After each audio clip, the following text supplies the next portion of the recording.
We're still going. It's episode 576, and welcome to this week's Aussie Tech Heads. You are listening to Aussie Tech Heads because it is brought to you by ATH Web Hosting, and now with a drag and drop website builder, yes, called SitePad. So just like the GoDaddy ad, you can jump in, get something a theme already designed that you like, or create your own, but it's just drag and drop, and it's easy peasy Japanesey. So it comes free. You can use it for free. That's right, free with the Pro and Business plans. You can't get better than that. And also sign up there for domain names, register the domain name, also other hosting if you want to install WooCommerce, WordPress, Drupal, Joomla, whatever. And it's easy script install, so 3 clicks, you're done. It's pretty good. All right, and also the AussieTechRadio.com, a wall-to-wall, back-to-back, 24/7 podcast. I hope you're all enjoying it. Looks like the listening stats are going up and up each week and each month, so that's good. So you guys out there must be enjoying it. I'm not sure if the people who actually do listen to this show in particular, but there's listeners all around the world to the station, so it's excellent. Nice work, guys. Good stuff. Keep it up. All right, you can see us on Facebook, and please like us at facebook.com/Aussie Tech Heads and youtube.com/Aussie Tech Heads. If you're listening to this, never watch the YouTube, go and at least, please, can you go and just like the YouTube or subscribe to the YouTube channel? Because, the YouTube now requires something like, 4,000 subscriptions before they let you monetize the channel, and we didn't have that many, so we can't monetize anymore, so that means we're missing out on $2 every 2 years. So go and subscribe to it, and maybe we can bring it back our $2. All right. Maybe you'll get 127 views as well, Glenn. Oh, listen, are we gonna go there? Are we? All right, okay. Yeah. All right. Look, let's introduce to you who's on the show this week, and it is Warlock, of course, a very different looking Warlock for those keeping tabs on the YouTube video. We'll find out why he does look different in a minute, and also Jordan. But let's have a chat to. We'll say g'day to both, so we can all chat. G'day, Jace. Hi, everybody. And g'day, Jordan. How you going? Hi, mate. Good. Now, I like that zoom function there. Every time you zoom in, I look like one of those cone heads off that old movie. Remember cone heads? I do. We thought you were. Oh, you thought I was? We thought we had a movie star. Yeah. All right, now. No, you haven't got a movie star. You just got one of the top 2 podcasters in Australia. Oh, I know. Isn't it good? Me and you, Jace. And Jace, you are fulfilling your credentials each and every week with the Aussie Tech Crypto. What's the good oil on the Tech Crypto podcast this week? Oh, doing really well. We talk about you can buy a heater for your home that you can use to mine Ethereum on it. Oh my God! How about that? That's unreal, isn't it? I haven't heard that one yet on your show. But what episode is that? The last week's episode. Yeah, episode 10. All right, good. And it's been going gangbusters. Your stats are up, and everything's going good. So well done, YouTube views. I might have spruiked it on a couple of Reddits or something. Yeah. Now, why are you looking different this week? What's going on here? You've got a red shirt. It's the zoom function. I know he has ditched his headphones, and now he has got a nice brand new Rode USB microphone. It looks beautiful, mate. Hello, world. It is snazzy, nice and black and snazzy. Now, it's USB. Have you got a model off the top of your head, just for those who are keeping track? Do you have a model? I think it's Rode USB NT1. All right, good. And I think have a model. Yeah. I am a model. What are you talking about? Say, where did you get a model? Can I get one? He's the male model of Tari. Strike a pose.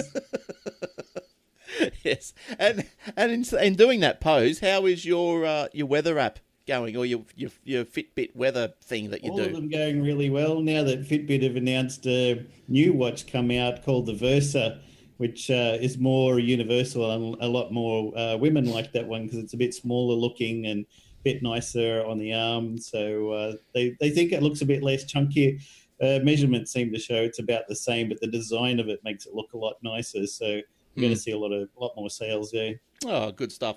Now, Jordan, what have you been up to this week since we last met? Anything exciting? Not really much at all, actually. No, just working. Work and play, as they say. Yeah. But minimal play, just working and. Yes, that's how it goes, isn't it? Having my 5 minutes spare on the computer when I can, I suppose. Yes. Get things done. Yeah. And your machine hasn't packed it in again. It's been pretty stable. No, it's been fine since I updated that driver for that sound card. I've had no issue with with that at all. Oh, that's good. All right. Other shows that you can One-wheel listen. driver. Other shows that you can listen to is the Aussie Mac Zone. Michael does that show with Garth and Zahn every week. Every Monday it comes out, so be sure to check that one out. And if you want to see the stories that I'd we like to see do, Bill get on that show. Will? Yeah, I'd like him to go on the Mac Zone show. Yeah, I'm sure they'll Get have him and Eric. Get him and Eric on there, you reckon? Together. No, Eric doesn't mind the apples. He's got he does iPhones. Sometimes, but he doesn't like Cookie. No, Doesn't no. like I actually thought that Eric was against the Apple. I always had the vibe. No, that he most was of the time he likes pro Apple, but he PC. doesn't like the direction it's taken since Jobs has gone. Doesn't share. Well, who does really share Tim Cook's vision? Because I don't think he's really got one either. Like nothing really new's come out. Like they've done the Apple Watch, He's making a lot of money for him. but that's all pretty much just on. Johnny Ive, Yeah, well, Johnny, do you reckon he's in charge? he shares the vision, I guess. He's the vision. He's the only one with the vision. But anyway, yeah. I thought that wasn't the vision from Marvel Comics or something. Oh, was it? I don't know. Yes. Haven't you watched any Marvel movies? No. If you have not seen a Paul Marvel Bettany is movie, brilliant. Yeah. if Well, you have not seen a Marvel movie, Glenn, that is just that's terrible. I'll tell you the How can problem. you have not seen a Marvel movie? Have you seen the Avengers? No. Gosh. I'll tell you the issue. I'll tell you He's the. not going How to can see you be Infinity Wars, a is he? computer nerd guy on the internet and not love all these superhero movies and Marvel and Justice League? And I mean, even people complain about Justice It's League. because he's a DC man, isn't it? No, Are you it's really a DC man? no, not at all. Just because I don't watch them doesn't mean I don't like them. It's mainly look. I guess you could say time's got a big factor. I normally Just watch Iron Man at least. Yeah, look, I wouldn't mind, but see, every time we want to watch a movie, I've got a battle. Like I've got to get something mutually acceptable, and the superhero ones are a bit far fetched to be mutually acceptable. So, In your family. well, with the kids, I'm sure Don't the like kids. Avengers? Well, the kids would probably like it, but the wife's not too keen on all that sort of stuff. There So, he is. yeah, So she's holding you back. she is holding She's me holding back. you back. Yep, that's Trying to right. get a new model. See, like, It has a low WAF for some things, as Adam Turner used to say. He grade things based on the WAF, the wife acceptance factor. right, where's So he's like, should I get a new 8K TV? Well, the WAF is very low on that. yes.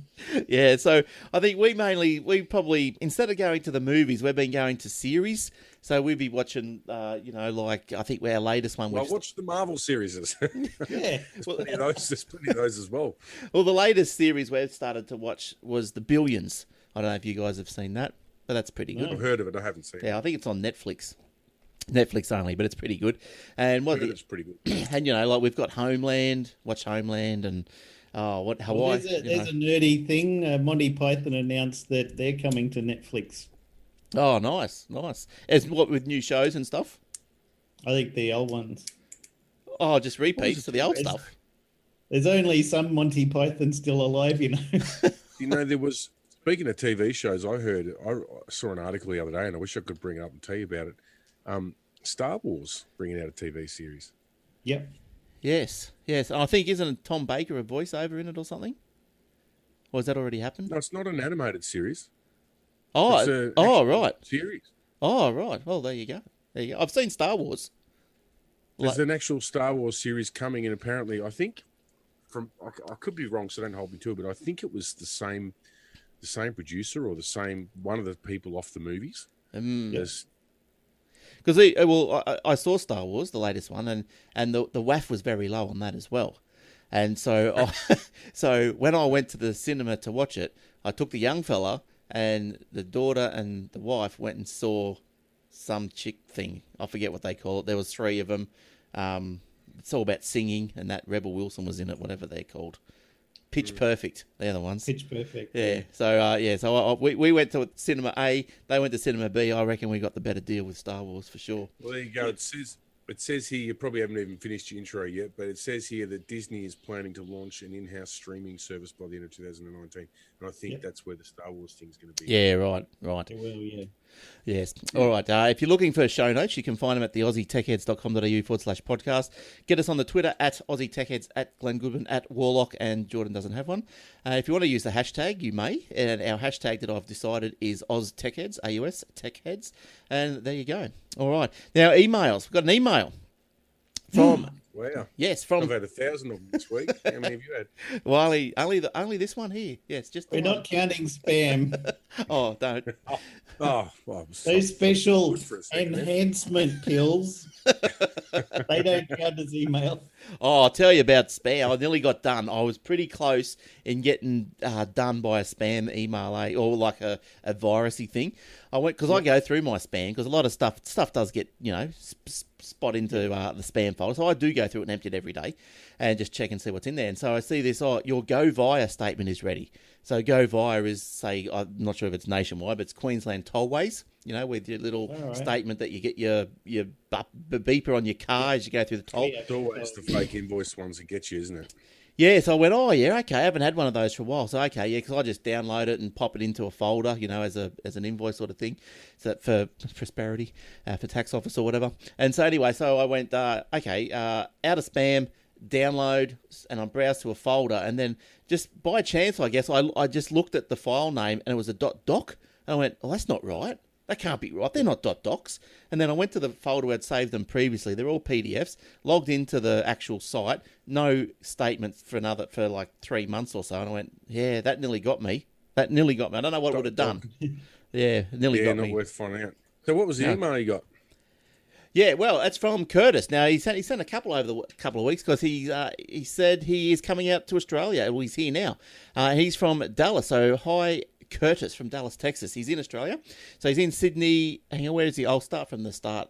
We leave for Sydney in 3 days, so he's in Sydney by now. I was wondering if any of the tech heads knew of an IPTV Pro service which broadcasts the rugby league games. So I did respond to him. I didn't really know anything, but I think he's got a NVIDIA Shield streaming box, so he must have brought that with him. He's a Rabbitohs fan, and he wanted to watch the Bunnies play. So, I don't know. I think, Jace, you might have also got this one. I'm not sure if you had any tips for him or not. But I just said, just try the 9 Now app and Chromecast it. I think they stream the footy these days. Yeah, if it's just a Foxtel only game, I don't think you can really, unless you subscribe to Foxtel, I don't think you can stream and cast. I think you're pretty stuck with that. Maybe on that Foxtel, that new thing they got. Foxtel streaming, whatever it is. But, so anyway, he's become so that's, just put Channel 9 on, you'll be right. I became a South Sydney Rabbitohs first visit to Australia. Well, good on you. Nothing wrong with the good old bunnies. They've been there since the day dot. I thought that I'd call out to the millions of Aussie Techhead listeners as a result for my quest, blah, blah, blah. And he also can't wait for upcoming Cold Tooheys Old to be drunk. So, yeah, Tooheys Old's pretty good. But Tooheys Old must... At least he didn't say Foster's. Yeah, well, where do you find Foster's? Like, I don't know. I don't really know if you can find it over here. I know it in Cairns in the bottle shop, but Foster's not too bad. I don't mind a bit drop of Foster's, but never drink it. But anyway, Tooheys Old. So Tooheys Old, best off tap and cold. He's been going to Fisherman's Ranch. Yeah, blah blah blah. We are heading back to Sydney. Blah blah blah, and blah blah blah. Tell the rest of the crew that I said hello from your biggest fan, Dallas, Texas. Well, good on you, Curtis. So thanks for listening. Yeah, all right. You know how you were talking about an ATO scam? The funniest thing I saw on Twitter this week was a guy said, now when the ATO wants you to pay in iTunes cards, the best thing to do is just wait till they go 20% off at Coles. Get them discount. It's free money. Then you can pay for your ATO fees then. Where was that? Where'd you see that? Saw it on Twitter. This guy was saying. Right. Because, the scammers always say, you need to send 50, five lots of $50 iTunes cards to the scammer after they send you a fake ATO invoice. So they're like, just wait till it goes on discount. You can send it to the ATO then and save money. But who falls for this? Like, who would think? People. But in their wildest dreams, who would think the tax office wants iTunes vouchers? Like, they do. It just doesn't make sense. It doesn't make sense. But I guess you see a lot of spam come through every day, don't you, Jace? That's what you do. That's all I see every day. You can the spam. You're our saviour. Well, talking about spam and maybe something of a similar ilk, the government has opened a Sydney cyber threat sharing centre. So the federal government has opened a new public-private cyber threat sharing centre in Sydney, and this is the fourth one to go live. So the centre is located in Sussex Street in Sydney, and it's been operating since December. So there's, as I said, there's another few around the country. There's one in Brisbane, which was the first one, and there is also ones in Melbourne, Perth, and Adelaide. An Adelaide one is due to open later this year. The facilities co-locate government, business and academic cybersecurity experts to share data and advice on IT security threats, assisted by information sharing portal. Cyber Minister Angus Taylor today said 101 organisations were participating in the threat sharing centres nationally. So, whoopee-doo. That's probably a good idea, you know, if everyone can get together and share their information and about breaches and whatnot. Well, hopefully we can attack. We're never going to defeat the threats and never going to squash them all together, but at least we can, you know, try and figure them out faster rather than later and prevent from things from happening. Yeah, that's right. So that's all happening down there in Sydney. I wonder how you get a job doing something like that. That'd be quite interesting.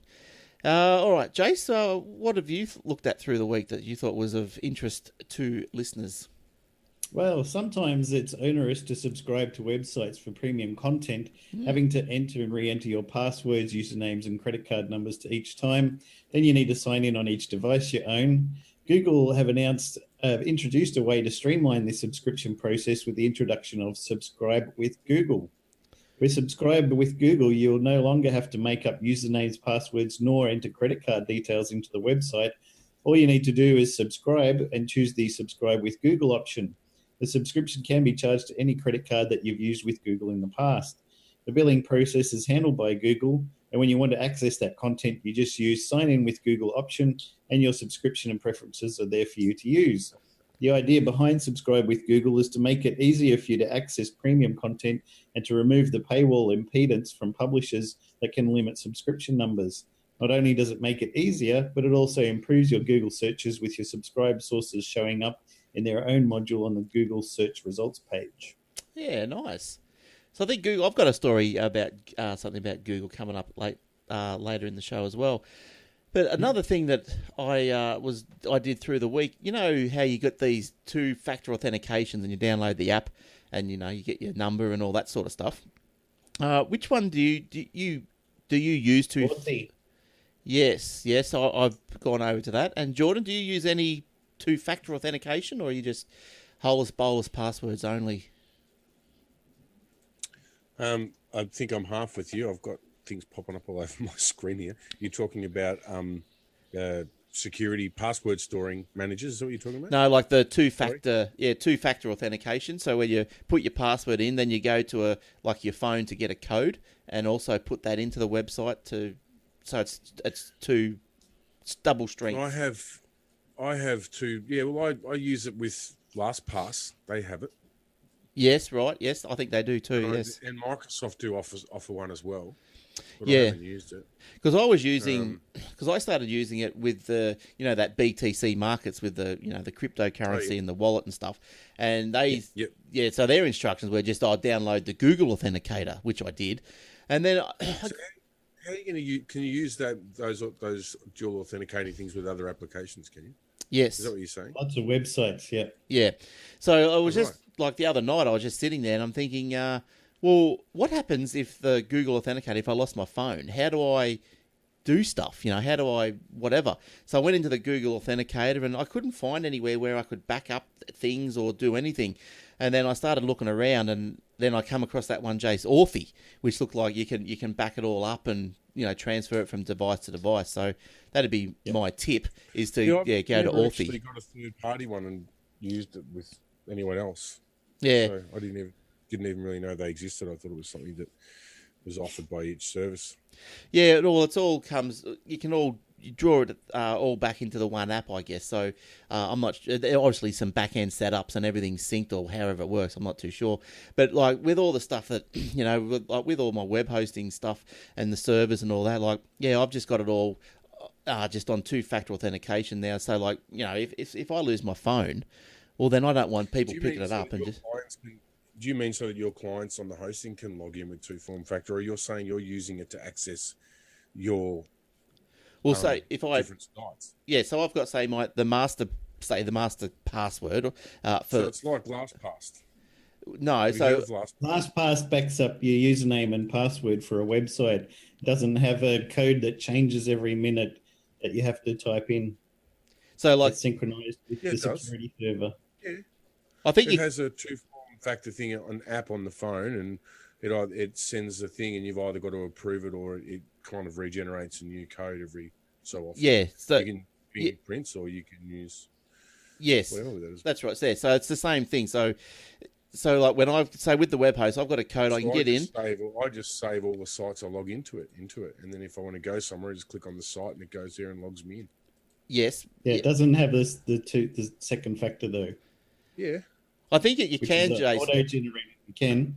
Oh, I think you can have the two-factor to actually sign into LastPass. Yes, but not to sign you into the website. No. You don't need to, because it signs you into the website automatically. The website also has a two-factor on there. That's what I'm saying. You're talking about the website having a separate one. Yes, the website will have a username, which is your email address, a password.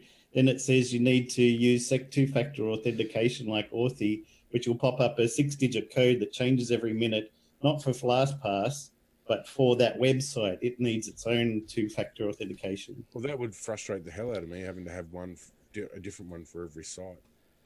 Well, it's all built into Authy, so you just launch Authy once, and it's got all of your websites there that'll have a different code for each one.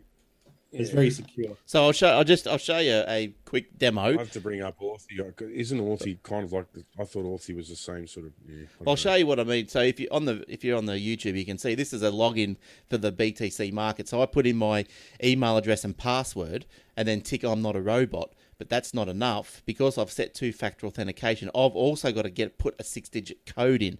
Now, the only place I can get that 6-digit code is from my phone, from Authy. Yeah. I can't get it from anywhere else. And so when I set that up, I tell Authy, I take a photo or set it. So you install Authy on your computer, yeah? No, on the phone. On the phone. Yeah. And that's so how does this BCT markets know that you have to put that in, or is that something that BCT markets have requested for you to do? No, it's optional. But when I set the two-factor when I set the two-factor authentication up, BTC gives me a code, like an initial code, and I put that into Authy, and in the background that must just link the two together in the background. So from there on in, every time I need a 6-digit code, Authy is in the background in sync with the BTC, and I enter the code that is required for Authy to accept. And that code changes every 60 seconds. The icons there in your form boxes, the little grey squares with the dots in them, is that part of Authy? Is it? No, that's LastPass. Yeah, so I can have LastPass fill in the email and the password, but I can't have LastPass fill in the two-factor 6-digit code. So LastPass will never know this code. I've got to get that code from Authy.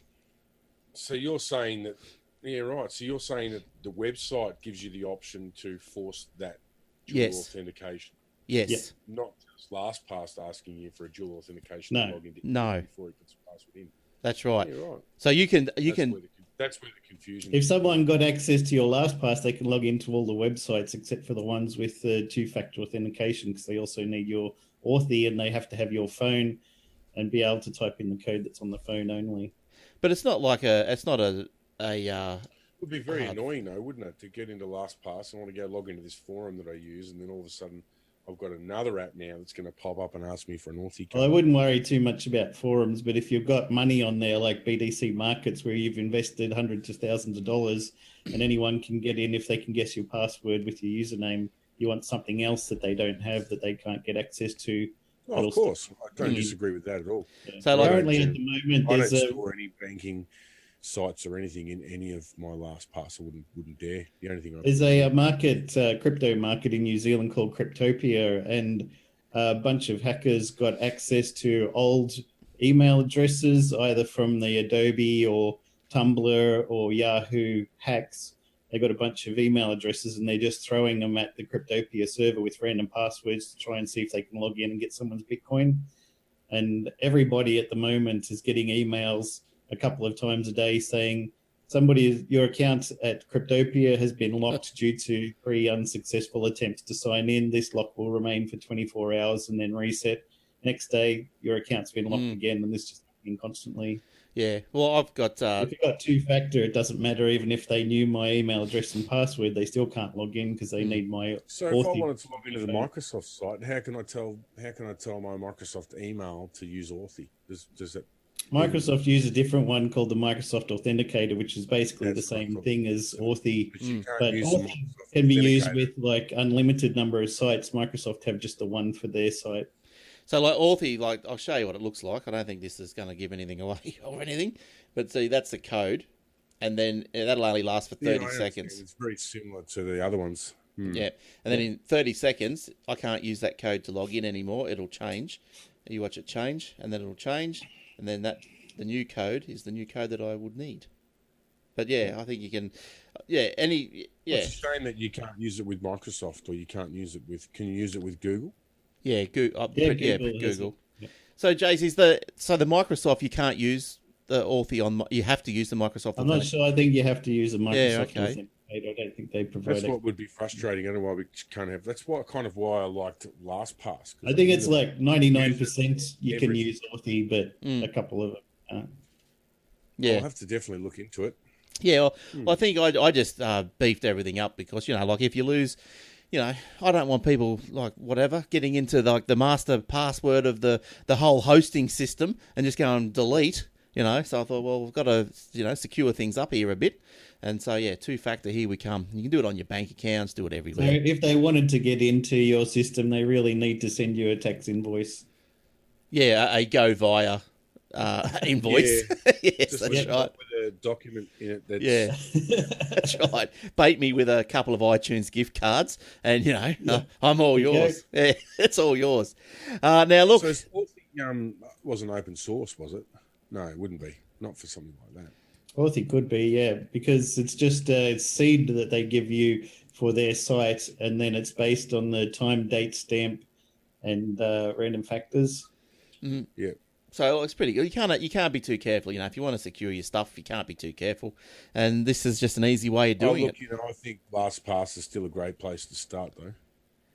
Yeah, but it's still, it makes remembering passwords easy, but it's not a 2-factor authenticator. But it's not just that; it's about generating a different password for every account. You can do that too. Someone gets a hold of your password, and then they go and log into 20 places because you've got the same. When password. Yahoo gets hacked, they don't get your Gmail. No, but look, let's move on to something else because we've got here. I don't know. Do you reckon this is a bit crazy? Like on the day that a lady was killed in the US by an autonomous Uber vehicle. The accident was in Phoenix. It's marked the first fatality from a self-driving vehicle, which is being tested around the globe and could derail efforts to fast-track the introduction of the new technology. Now, the vehicle was in autonomous mode with an operator behind the wheel at the time of the accident. She walked outside of a crosswalk, crossed the road from west to east, and she was struck by the Uber vehicle. And in the dark.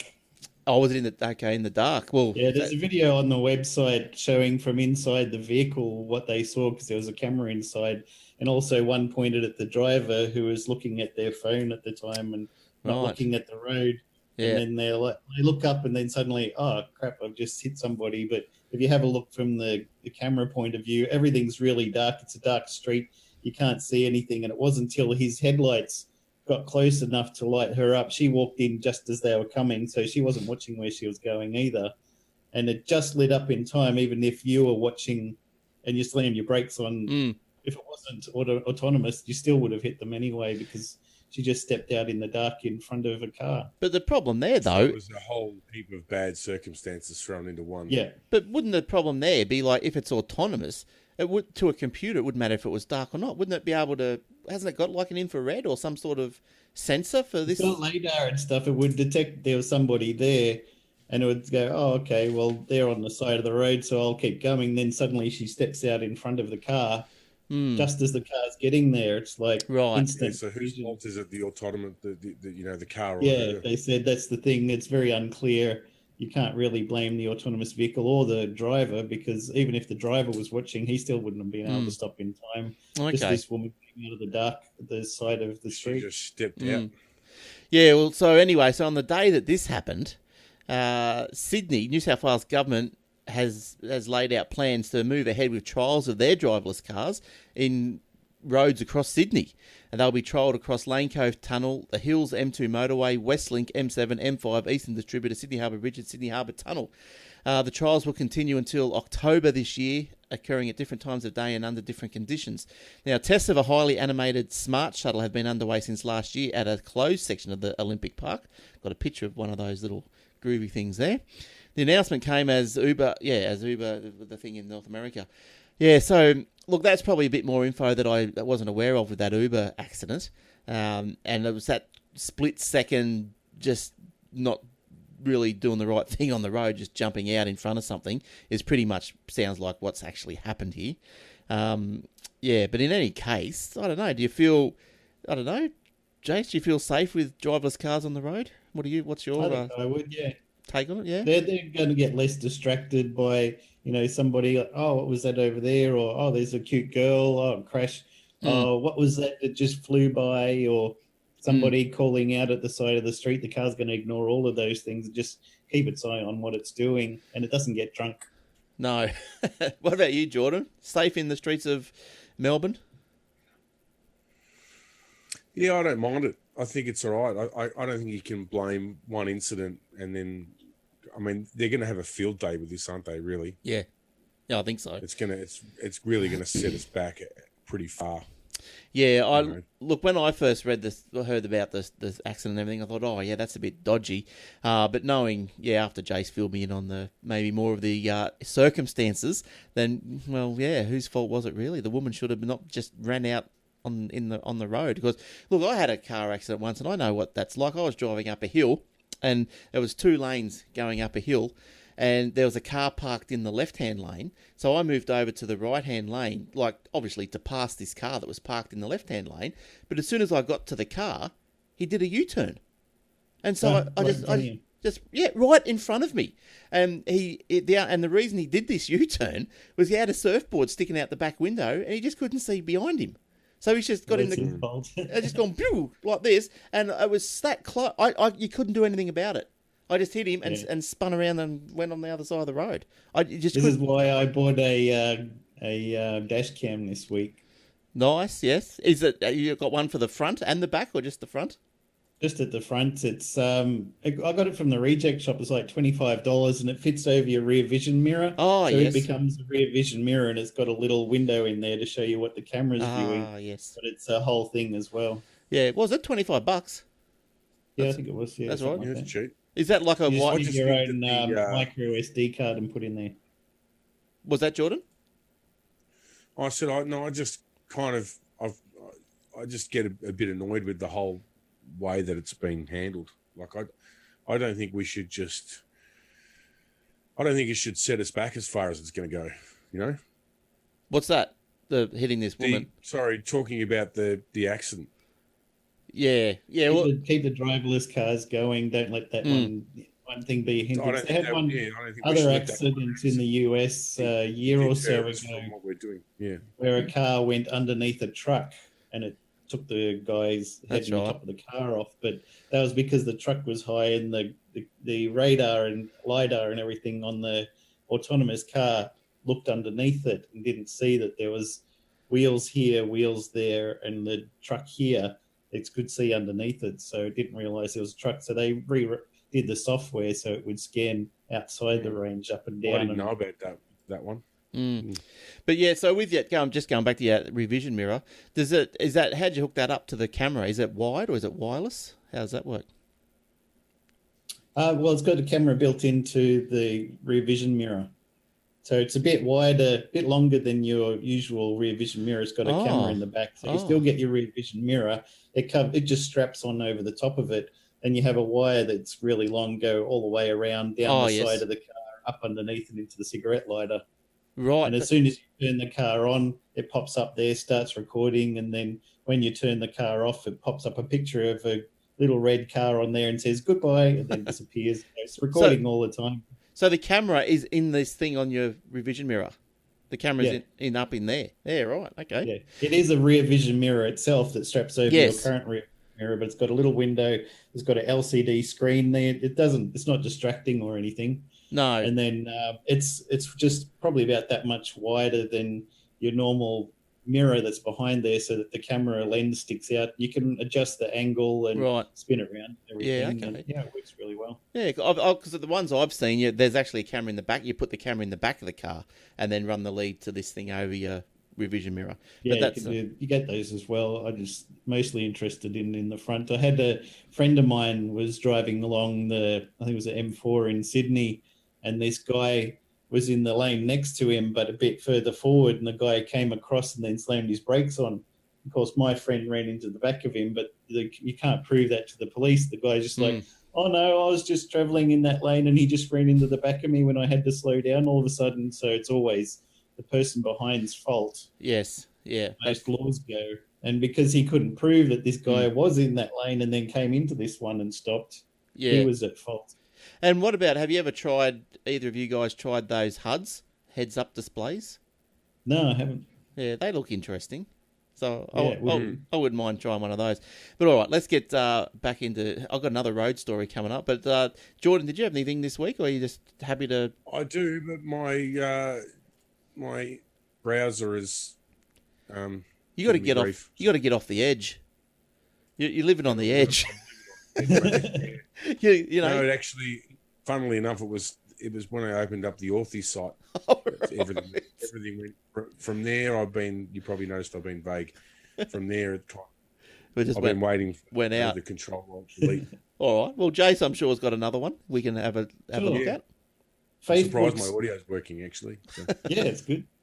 Facebook's chief security officer, Alex Stamos, has quit and will leave the company in August, the second time he has left a high-profile company after a short stint over alleged Russian troll activity on the social media giant site. The New York Times said Stamos had resigned over differences with senior management over how to handle these issues. In recent days, Facebook has had to battle claims that data breaches led to information of about 50 million of its users being siphoned off by Cambridge Analytica, a voter profiling company that worked on Donald Trump's election campaign. The company has contested this, saying the data exfiltration was due to a feature in an app. In 2015, Stamos quit his post at Yahoo after a little less than a year. The search company, which was bought by Verizon last year, had suffered 3 major data leaks, which it disclosed in 2016 and 2017. Yeah, so the thing that sort of, I don't know, does it surprise you that these people, they've resigned, they've been sacked? You'd have to say he's been sacked, wouldn't you? He's been let go, but he's not going till August. Like, why then? Why not just go, pack your bags now, mate? See you later. You know, we got to pay you till August. Fair enough. Go and have a holiday. But you know, we've lost faith in you. Don't stop. No more. Stop. Most jobs only have about 2 to 4 weeks notice if you're quitting, don't they? Not 2 to 4 months. Yeah. Yeah. So what was the go there with that? Because I didn't really get into this story, but so Cambridge had found a way to collate. I'll go into my next story that sort of links them together. Right. It might help. Yep. People are jumping on Twitter to announce their breakup with Facebook. Ooh. The hashtag delete Facebook is trending on Monday after New York Times reported this weekend that the data of 50 million users had been unknowingly leaked and purchased to aid President Trump's successful 2016 bid for the presidency. Oh, they love it. It was littered with users sharing the hashtag.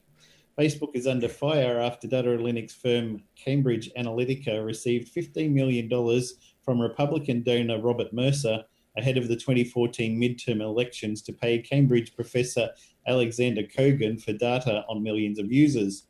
Kogan had paid about 270,000 people to fill out a survey built on Facebook's developers tools, allowing him to pull information on liked pages as well as look at the friends of users that opted into his app. The data was leveraged by Cambridge Analytica to target voters with specific personality profiles. Pulling that information was kosher, but selling it to a third party like Cambridge Analytica violated Facebook's terms of service. Facebook has since tightened its agreement, barring app developers from looking at friends' profiles. Facebook said on Saturday that Kogan lied to us by passing data collected from his app to Cambridge Analytica. Facebook said that when it learned of the violation in 2015, it removed Kogan's app. A lot of people don't realise that most of these Facebook apps that are going around, like which member of the Friends TV show are you, or which Sex and the City person are you, or what kind of dog is your personality, all of those is collecting your name, birth, address, location, your friends' names, your friends' birth dates, and all of this information. A lot of them are just writing the apps not because it's a fun thing to show what kind of dog your personality is, but because they want the information they sell on to other people. Well, that's right. Like they're not writing them for fun. You don't make money out of fun. So they're writing them to make money somehow. But so even if you go through your Facebook and say remove access or remove these apps from your Facebook connected apps or whatever, they've already got your stuff. Yeah. So, yeah, they won't get any more, but they've already got your stuff. So look, I'm sure, like, geez, I'd have a lot. My stuff would be out there everywhere. But what do you do? What do you do? That's why I don't click on those things that are like, what are you going to look like in 20 years? Or what kind of daughter would you have? Here's a random picture. Or you look like this celebrity. All of those things. I can't help it. I want to know what I'm going to look like. I can't help it. You want to know what you're going to look like as a woman. Yeah, that's right. That's right. Or what sort of lady I would marry and all this sort of stuff. Well, I don't know. I hope you already know. Yeah, but you can still still have a go. Don't tell Kim. No. Look, I'll do another road story. Seeing what I was doing some car theme. It's a bit of a car theme this week for me. But anyway, in Cairns, they're introduced. You know those 3D road art. Where on the footpath where it looks like a big hole and big fire in the hole, but it's just all like 3D art painted flat on the road or on the footpath. Well, in Cairns, they're putting the same art, the same sort of imagination into the art, but they're making it like a pedestrian crossing. So it's going to look, as you're driving up to it, it will look like there's like blocks of cement on the road that you won't be able to drive through. So I'll show you. I've got a little picture. Do I have a picture? There's a little picture. So it's like the 3D street art, but they look like enormous blocks, and they seem to float above the road surface. And so, obviously, it's going to make you stop. So Cairns looks set to create Australia's first floating pedestrian zebra crossing in a bid to slow down the speed of perplexed motorists. Regional Council signed off on a $30,000 of money to paint a three-dimensional zebra crossing outside a hotel and shopping complex in the CBD of the North Queensland. Surely that'd only get you the first time you come across it. Yeah, well, you'd know, but I think it'd be still a bit unnerving each time you got there, wouldn't it? It would be unnerving. Not for me. Well, you'd be slowing down before it, wouldn't you? Well, yeah. Once I know it's there, I'm like, oh, that's just paint. I'll just keep going. Isn't that pretty? Oh, sorry, I didn't see that pedestrian. I wonder how the automated cars will handle it. Or someone's not paying attention and they get up to it like, crap, slam on the brake. Car behind them runs up the back of them. Bam, bam. There's three cars. We'll have to start allowing the automated cars to see 3D images on the road, and know what they are and determine which is a real animal or a real road one. But I think, I don't know, with these automated autonomous cars and everything, like I'm guessing that in the future there's probably going to be a little sensor in the road where the crossings are or something. Is this going to work like that, do you think? Well, I can read the signs and see if it looks like crossings and stuff like that. I mean, this one might... Well, take it as a crossing, somebody would have to be on it for anybody to stop regardless. You might slow down a bit, but crossings are not there that... If there's nobody on there, you have to stop and then look both ways and then go, even if you are driving in a car yourself. So the cars, if it came to a crossing, only if people are going across it would need to slow down or stop. But I wonder, was this a conversation, back in the horse and cart days, when the cars were just coming out, they're going, oh, they're uncontrollable and all this sort of stuff. I wonder if that's this sort of conversation went on back then. You can't predict whether the horse is going to run off, get a fright. Well, yeah, that's right. That's right. You don't know what's going to happen with the horse. But, so that looks interesting. Apparently they're already over in Europe and in India. I think it originated in India somewhere. So, yeah, good luck to it. Now, look, I'll just do another one because with my little autonomous theme again. Now, Toll, the big removal trucks and whatever, the Toll fleet and all that. Now, they're deploying driverless forklifts to shift pallets. Now, Toll has developed a fleet of 10 driverless forklifts as its new next-generation e-commerce fulfillment centre in Prestons in Sydney. Toll has fitted a 33,830 square metre facility out with 15,600 square metres of automation equipment able to pick and process and pack 375,000 times a day. So what a massive place that must be. Now, 6 of these things are larger, double tyre vehicles capable of shifting 2 pallets at a time, while the remaining 4 can move single pallets at a time. The driverless forklifts, and they're built by a firm called Dematic, are used to move pallets from the manual areas of the warehouse to the automated areas. Facility workers have given each vehicle a superhero moniker. Well, they're watching superhero movies, aren't they? I'm the only one that's not doing it. Now, not watching it. I might have to take my iPad and watch it in bed. Safety sensors on the vehicle. Have a superhero weekend and force the family to watch it.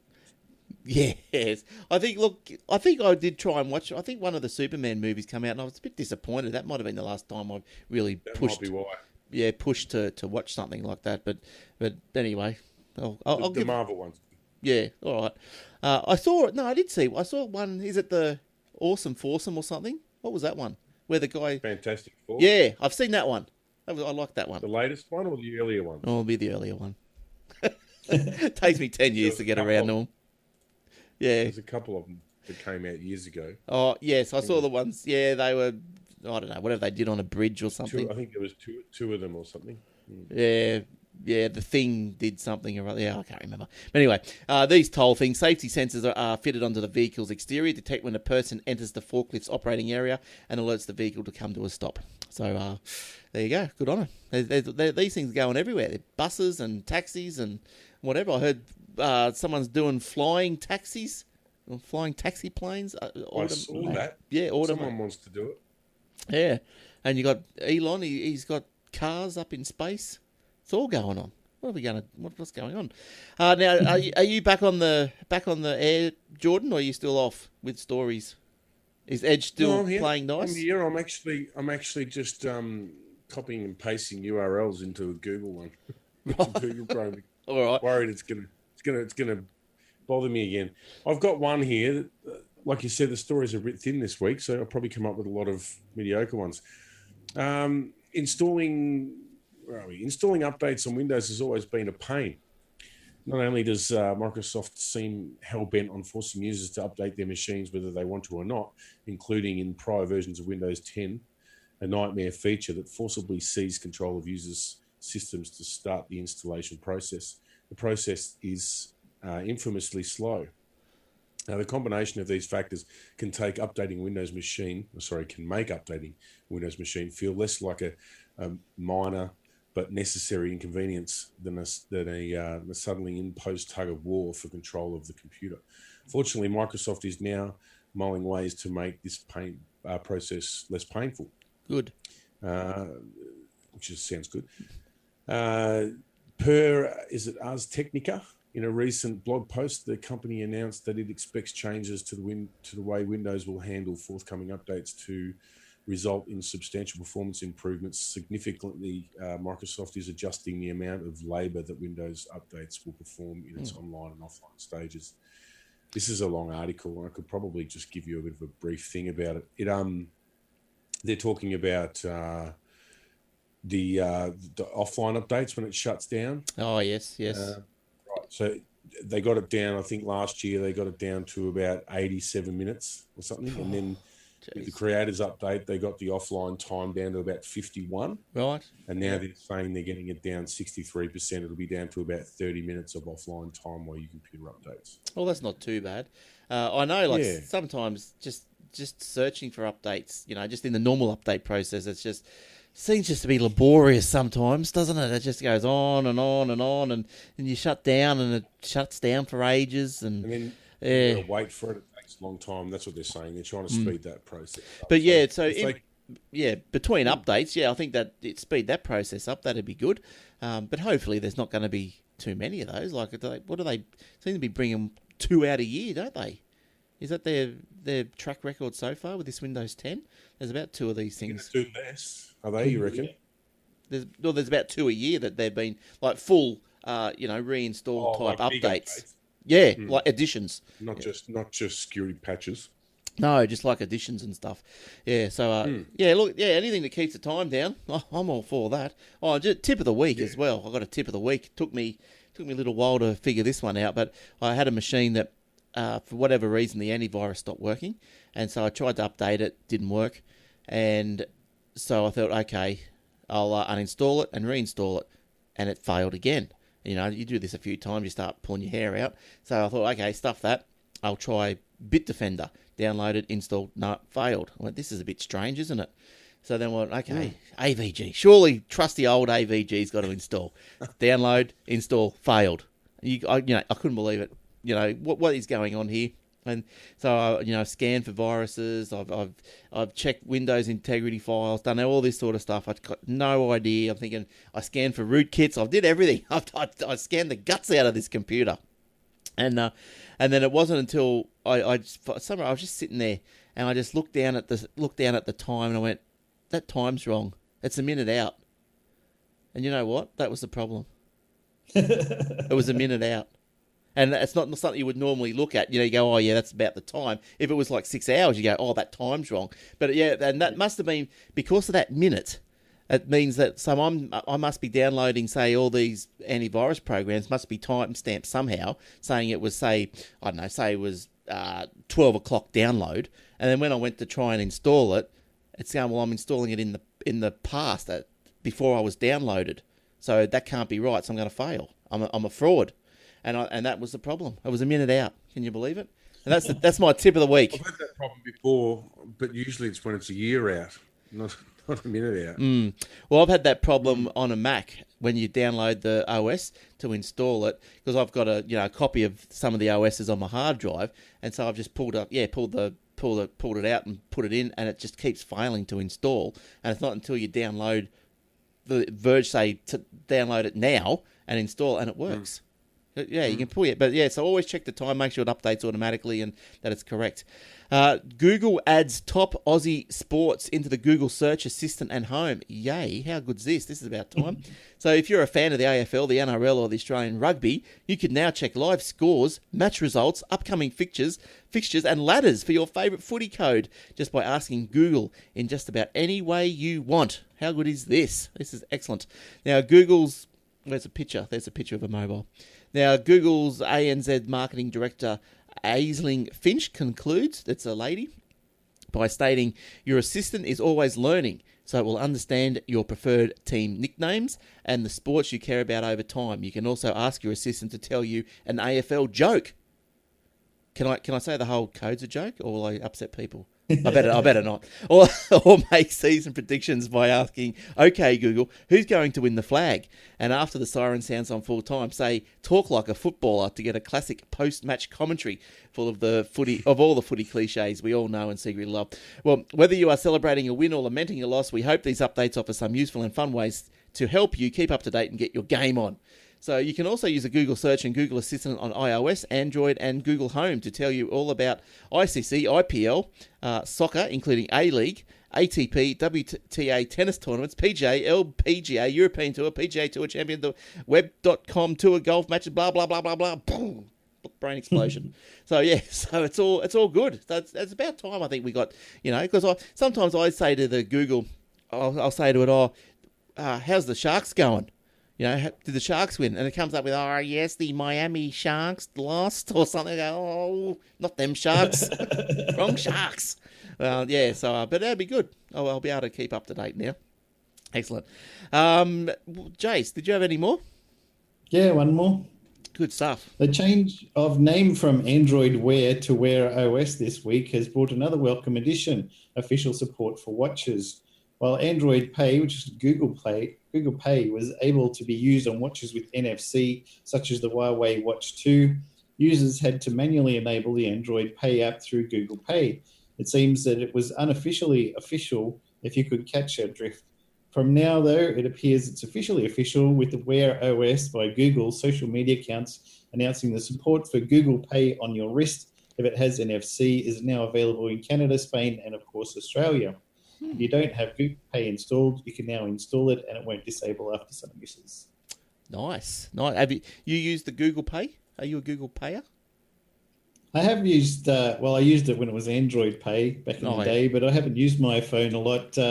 I do most of my grocery shopping at Coles, and it's got flybys on the back of the Coles credit card that I use. So nice. If you use the Coles credit card, it's got your flybys built into it, and because it's a Coles financial one, they give you discounts off your bill as well after so many dollars have been spent. So sometimes you can go there and they'll be like, "Oh, okay, you can get $10 off this. Would you like that?" You go, "Yep." And they're like, "Oh, there's also a special offer this week for another $10 off because you've got a Coles credit card." Right. Yep. Yeah. You can take extra money off your grocery bill using that. So I can pay with my Android Samsung Galaxy S8, but then I also have to get out the card to scan the flyby points. So I just use the card for everything now. Well, I go with a NAB, and they sent me this card to put on the back of your phone. I had one of those for Coles before in the past. You can get one they call a pay tag. Yes. Just a little tiny one. Yeah, but I had a different case on my phone before, and it never worked. So I thought the case must have been too big. But that's not the reason I changed cases. But if I had a scanner, could I walk up to your phone and scan it? Well, that's the thing, isn't it? Yes. With my phone and scan it or something? Well, that's the thing. That's why I've never really liked this sort of setup. Because if you get close enough, you can scan cards and make transactions. I'm never really worried about that. The maximum you can take out without a PIN is $100, and you've got insurance and your card from Visa anyway, so it doesn't matter. If you go and scan 10 people for the day, that's $1,000. I know. You'll probably get caught. They'll all get it back though. So yeah, but I guess the thing is, like, you go around scanning people and you're getting your $1,000 a day, but where's that $1,000 going? And there's obviously trace right to your door, unless you're sending it over to Uzbekistan and then around Romania and back out through Russia and whatever. I don't know. But there's always going to be a bit of a trail. Any of the NFC features or anything like that on any of my devices, and they've all got it, but I've just never even sat down and tried to work it out. I get annoyed at places that won't let me use NFC. I prefer to use NFC for everything. Yeah, right. If they could, I think I read an article years ago, or maybe it wasn't years ago. I read an article, I think it was somewhere in Western Australia or something like that they were doing driver's licenses or fishing, might have been fishing licenses are being done. In an app that you can have on your phone with your fishing license and other forms of licenses. And they were trial and erroring that with driver's licenses, saying if that would work, we could then expand that to the rest of the states in Australia. Yeah, okay. Our driver's licenses and things in our phone, because I think that's the biggest reason why I don't use NFC. I have to carry my license no matter where I go, so I have to take my wallet. Well, I took a picture. I can't leave my wallet at home.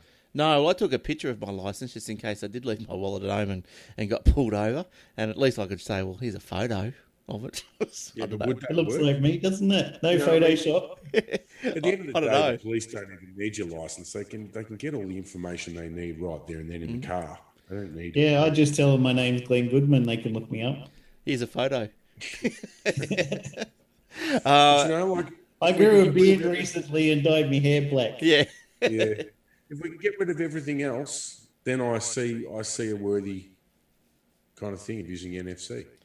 Oh yeah, I think the NFC, I got no hassle. If you can just put everything on your phone, I can't see what's the problem with that. Like, I know it's a bit, maybe too much information in one place and scares a few people, with privacy concerns, like the big. You don't want to lose your phone, but phones are pretty well locked these days. They're pretty good. Yeah, I don't mind using NFC. I don't use NFC unless it's just that I can tap and go. That's as much as I do. But other than that, do you ever see other people do it? Like if you're ever at McDonald's or whatever, and do you ever just see the person in the queue in front of you pull out their phone or their watch? I haven't. Well, I've never in McDonald's either. Yeah, no. I used to do it with my phone in this little country town I live in, and people are like, what? What did you just do? Who paying for that? But then again, I confuse the people at Target because it's got the flybys on the back of the credit card, and they're like, "Have you got flybys?" And I'm like, "Yep." And they scan it, and they're like, "Okay, you're going to pay for this with credit card?" And I'm like, "Yep." And I put the same card over to the card reader. He's like, "Are you going to pay with that? You're going to pay with flybys card? I think you're making a mistake there, sir." And I'm like, "No, it does both." What? Oh, that's amazing. I've never seen that before. I think you can actually also pay with your Flybuys card because you can transfer points and put them onto your Flybuys card as dollars. Yeah. And so you can... Well, that's all because the Coles credit card has got the Flybuys and the credit card built into the same thing. Once you scan your Flybuys there and it knows who you are and you use your credit card and it says, "Oh, you've already got the points on there," so you can deduct that from the bill. Yeah. So it's I think I've had enough points to do that like once for $50 or something. So yeah, so it's good. $10 off the groceries every few weeks or so. Yeah, I don't go looking for flybys. I say I accumulate them if I'm there and whatever. But I don't like go to Coles. I don't go to Shell, or I don't go to I just I think petrol. We sort of do Woolies anyway. We'll shop at Woolies. You're either Coles or Woolies, aren't you? Really, I don't know why that is, but that just seems. It used to be Coles, but we changed. All right, I've got one more story, and it's a quick one, and it's just something about Telstra and Samsung hitting speeds of 1.03 gigabits per second with their Samsung S9 9 Plus as an Aussie first. So it's claimed to be an Aussie first. Have recorded speeds in excess of 1 gigabyte a second on a commercial network using the Samsung Galaxy S9. Kevin Teo, Telstra's head of mobile, said this is the first time in Australia that speeds in excess of 1 gigabit per second have been demonstrated on a commercial network with a commercial smartphone. While customers using these phones on the Telstra 4GX service will typically see download speeds in the range of 5 to 300 megabits. 5 to 300. Tests like these Galaxy S9s made significantly higher speeds. Look, I just think that just concentrate on getting faster speeds for the rest of Australia first. Like, people have still got ADSL. People are still. I still talk to people that their speeds are like. There's a guy that I know. His speed's like less than 2 meg down. It's just crazy, rubbish. Isn't it? It's and rubbish. Our phone speeds are getting faster than our home broadband speeds. And then you've got all this HFC hoopla and apparently Foxtel are pulling out of cable TV, so they want to go all through satellite because cable's costing too much money. So how's that going to impact the HFC Telstra NBN network? And oh my god, well, they'll be able to use all the bandwidth now instead of just whatever Foxtel is. Yes. I've always wondered why they can't just give us better plans on our mobiles. People wouldn't even have home internet. The mobile data is so much faster. Well, I guess it's all about the congestion, isn't it? Like, if everyone's on their phone doing what they do at home, well, everything's going to sort of congest up. But then again, they just build more nodes or towers or whatever you have to do to phone connection. Phone data, internet is not great for gamers because it increases latency, and then you go into a game and you get shot before you even realise someone's pressed the trigger or that they're in front of you. Yeah, well, I guess so, but like on cable, so we get cable. I'm getting 100 down, but I'm only getting 2 up. So if they can just release a bit more up, which I'm sure they can somehow, well then I'd be just as happy as that. I don't need him. Yeah, they just need to unrestrict you. That's all. That's right. They don't want you to have fast up because they're like, oh, he's going to run mail servers and all this sort of crap on there, so we don't want him to have anything. If you want to get more, you need to pay more or something like that. Well, that's right. People in the world of fibre to the home like me are like, well, 95 down, about 35 up. Yeah, that's great. I can do whatever I want. Doesn't matter. How long is it? Everybody wasn't so worried about bloody privacy. They wouldn't be running their own mail servers and things like that anyway, would they? But Jays, how long? Everybody wants to have their own clouds and their own mail servers and their own that, because everyone's too scared to put their data or their emails on to these big companies. Just give it all to Facebook. It doesn't matter. You'll be right. Nothing to worry about. Yeah, that's right. But yeah, I don't know. Like, look, you got to trust someone, and what you got to trust something. Google, Amazon, they do the best. So that's the best you're going to get. Just be of the theory that you're like, one in the, however many billion people there are using their service. But I don't know what you could possibly... One they get with that. Yeah, like what could you possibly put up there that is that sensitive that your life's going to be destroyed if it got out? Like, if you've got, I don't know, what, nude photos, you just don't put them up there. You don't put that sort of stuff up there. One of the things that has been getting people has been the real names policy, where people who've got out AVOs on their ex-partners or something like that have changed their details and they want to use that on Facebook, and Facebook says, well, prove this is your real name. You send your license to them, they go, no, that's completely different. We're changing it to that one. And then suddenly that's the name of their account and everyone knows who they are now. Mm. Yeah, well, I guess... There's people who try to stay private, though. They don't want their name known. They just want their... Well, you don't use Facebook, I suppose. Well, they want to, they want to be able to use it with just family and not have people look them up. You should be entitled to have, I think, a private Facebook. There should be no reason why they should make you, like you're allowed to have your name not listed in a bloody phone book. Why can't you have your name not listed on Facebook and only well, I think have it advertised to... They want everyone to be accountable for everything, but it just falls down. But I think you've got I think the difference there, though, is you've got, say, the phone book, Telstra/Telecom. Probably you'd say it's a sort of more government regulated type of thing, where Facebook is just completely private, a private company. So why can't they do what they like? If they deem they want real names, that's what they want. They force real names on YouTube because they believe that it's going to stop trolls, but people don't care. They still go on there. Bob Richardson, oh yeah, you suck, you're horrible, why don't you go kill yourself? And it's under their real name. They don't care. I saw that there was something in Britain to getting a bit of steam. There's some female politicians there up in arms about Twitter. People abusing them on Twitter and whatever. And one of the terms that was used was, I hope you get assassinated and all that. But that's Twitter. It's a cesspit anyway. Like, it's just what happens out there. All of them are cesspits. Yeah, exactly. You just don't read the comments. No, you just don't look at them. Well, I don't know what the answer is there. I don't know. I don't know what the answer is. Maybe like with Google Places, do you when you sign up, they send you a postcard to make sure to verify your address, your actual physical address, and then that stays with the account. And then, the law knows where you are if you want to start abusing people to an extent that it's hurtful or hateful or whatever. They're always going to be a-holes no matter what the platform is. That's right, exactly. The question is the law... is the law sufficient enough? Is it going to do what it proposes it's supposed to do? A lot of the time, people go waiting a long time to have their legal problems dealt with. Well, that's right. And is it illegal to, if you want to go and say, hurry up and wish you were assassinated, if you were to say that, yell that out in the middle of the street, is that something you get in trouble for? I guess so. I don't know. But if you can't yell it out in the street, well, you probably shouldn't be able to yell it out on Twitter and all this sort of stuff. So. That's it. It's a bit like that. It's a bit like these gun laws. What was someone saying the other day that with the gun laws in Australia, we're not allowed to have, obviously not allowed to have guns, but you're not allowed to have them for self-defense either. Like, you can't have a baseball bat next to your bed if it's intentionally there for self-defense. I think because if you do it, that's attempted murder. Well, I think isn't it the if you come home and say, I just came home from cricket practice and it just happened to be there, then you can kind of get away with it. I always play cricket in my sleep. Yeah. If you've got it there intentionally as a self-defense weapon, you're not allowed to have it, and someone comes and robs your house and you hit them with a cricket bat, you can be at fault. Yeah, I think there's also a little bit loopholes in the law. It kind of frustrates me in all our areas.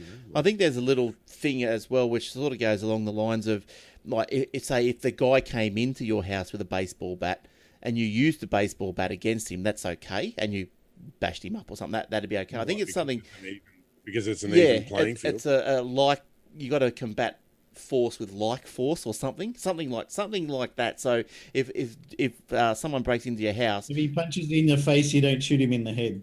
Yeah, and if someone breaks into your house, and that's right. It probably is, but my point of it is that the people who want self-defense in Australia, and I agree that guns should be outlawed, but it's the fact that we have to wait for the law to come. So if someone's robbing your house, you're really supposed to dial 000 and hope the police come in time. Well, I don't. That's what annoys me, because I don't think half the time they do. No, well, I'd probably agree with you. I just think, if someone's in your house, I don't care if you... in your own hands in self-defense, you can be liable. If someone's in your house and you accidentally... And if that's the case, we should The phone call is coming from inside the house. Oh, wasn't that a scary movie? It was. We watched that when we were kids. Yeah, same here. That's right. That's why I remember it. Yeah. Was it Dial M or Dial something for murder or something? What was that show called? Yeah, that's right. They go, trace the phone. Oh, did you get that? Yeah, it's coming from inside the house. You go, no. So And she had to try and run out. Yeah, I don't know what that show was now. When a Stranger Calls, 1979 film. That's right. That was. I do remember that. I must have watched it at the same time. All right. I think that'll do us. I think everyone's done. Everyone done? Yep. I did have a couple. I'm a bit disappointed I didn't get to mention it. There was a funny one here, actually, about Microsoft Edge could soon be harder to ignore in Windows after all. Oh, I just thought that was kind of after me getting picked on tonight for having that. It said it's time to look at the latest Insider Preview build of Windows 10. There are some small but welcome improvements, such as the addition of HEIF that lets you more easily save photos, videos, blah, blah, blah. But as it gets further down the thing, it says that Microsoft Edge, and I'll because it's a long thing, I'll just give you the brief. It says that it's the Microsoft Edge will become the default browser when using email. So if you click on any link in email, you will have to be directed back to Edge. Microsoft Edge. You can't go back to Google, or you can't go back to whatever. You have to go back to Edge. So they're going to make that. Well, that doesn't sound right, does it? Yeah, that doesn't sound too good. Like, what? They're going to get in trouble again. Yeah, I don't think they can probably go down that path. But yeah, like, what happens if you don't like Edge? You know? Well, they're kind of Just saying uninstall it, Glenn. Yeah. Microsoft justifies this by saying that Edge provides the best, most secure and consistent experience and across all of your devices, with built-in feature for reading, note-taking, Cortana integration, and easy access service such as SharePoint, OneDrive. Microsoft Edge enables you to be more productive, organized, creative, without sacrificing any battery life or security. No, it's not going to take up. They're going to insist that people use it. Right. We'll believe that when it comes. Microsoft. So when you're like me and you've got 10 or 12 tabs open on your Edge, and all of a sudden it tells you that your computer's using 10 gig of RAM for Microsoft Edge, then you know they should have fixed that long ago. That has been a problem in Microsoft Edge for as long as I can remember. Yeah. The more tabs you open, the more RAM it uses. Yeah, so that's rubbish. So the change means that if you...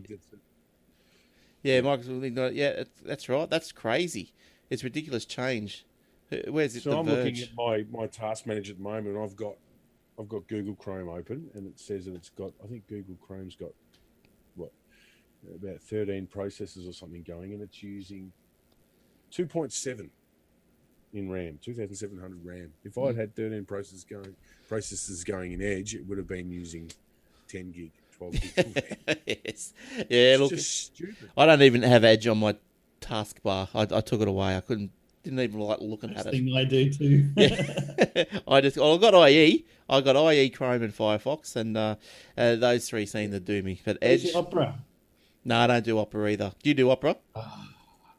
Yeah. No. I had it on my other computer because I had cookies made for everything. So my Google Chrome was for logging into my own Google stuff. Then I had Firefox for uploading one of my podcasts, and then Opera for uploading a different podcast. So I had them all in different ones. They're all cookified so that I wouldn't have to keep logging in, because you can't log into this Google account to upload that podcast and then this one and then this one. Now that we've got it set up so I've been added as an admin for Aussie Tech Heads, I can switch accounts in YouTube and then do the upload. But before that, I had to have separate accounts for everything. So yeah, okay. I just had a different browser for everything and remembered the login details. Yeah, I do different things in different browsers, just how it works these days. All right, well, I think we better get out of here. It's and that's good. So thanks for joining us. Don't forget to listen to the Aussie Tech Radio. It's cross-platform. Get it on the TuneIn Radio app. Search Aussie Tech Radio. Search us up on Spotify as well. We are Aussie Tech Heads on Spotify, and wherever else you may want to listen to us. Listen to us through the Sonos app, and let us know where you listen to us and where you are. Send us an email and tell us where you're listening and what you like about the show and any suggestions to improve or whatever. So that'd be good. Good to hear from people. All right, thanks, Jace. Thanks for coming in. Another great week. No worries. And thanks to you. Yeah, and thanks for Jordan. Thanks also for coming in and giving us all your Last wisdom. finish. Good stuff. All right, so another one down. Until next week. Yes, until next week. Have a good week. Goodbye, everyone.